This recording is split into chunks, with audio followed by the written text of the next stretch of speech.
नमस्कार. तुम्ही आयुष्यभर कष्ट करून प्रामाणिकपणे काम करून आज ह्या टप्प्यावर पोहोचलात. आता निवृत्ती आली आहे आणि हातात आहे पेन्शन. पण एक प्रश्न मनात नक्की येतो, ही पेन्शन खरंच पुरेशी आहे का? आजच्या ह्या व्हिडिओमध्ये आपण अगदी सोप्या भाषेत समजून घेणार आहोत, पेन्शन पुरेशी आहे की नाही, आणि जर नाही तर पुढे काय करायचं. पूर्वीच्या काळात कमी खर्च, साधं जीवन आणि कमी गरजा होत्या. पण आज परिस्थिती बदलली आहे. महागाई वाढली आहे, औषधांचा खर्च वाढला आहे, दैनंदिन गरजा महाग झाल्या आहेत. म्हणून पूर्वी जी पेन्शन पुरेशी वाटायची ती आज तितकीच पुरेशी राहिलेली नाही. चला एक सोपा प्रश्न स्वतःला विचारूया. तुमची पेन्शन तुमचे मासिक खर्च, औषधे, घर खर्च आणि अचानक येणारा खर्च हे सगळं सहज भागवता येत आहे का?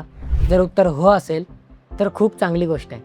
पण जर उत्तर कधी कधी अडचण येते असं असेल तर थोडं प्लॅनिंग करण्याची गरज आहे. निवृत्तीनंतर 3 मुख्य खर्च वाढतात.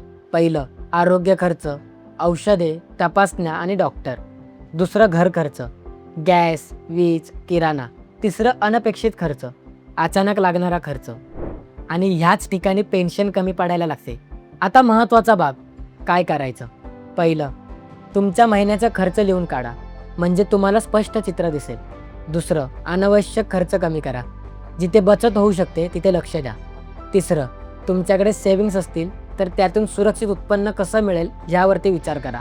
चौथं, आरोग्य विमा असेल तर तो चालू ठेवा.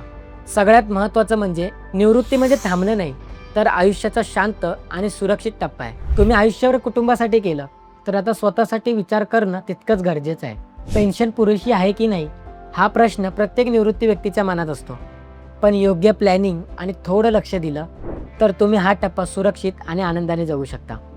हा व्हिडिओ तुम्हाला उपयोगी वाटला असेल तर नक्की लाईक करा, शेअर करा आणि हो, तुमचा अनुभव कमेंटमध्ये नक्की सांगा. तुमच्या मते पेन्शन पुरेशी आहे का? आणि अशाच सोप्या आणि उपयोगी माहितीसाठी महामनी सोशलला सबस्क्राईब करायला विसरू नका. धन्यवाद.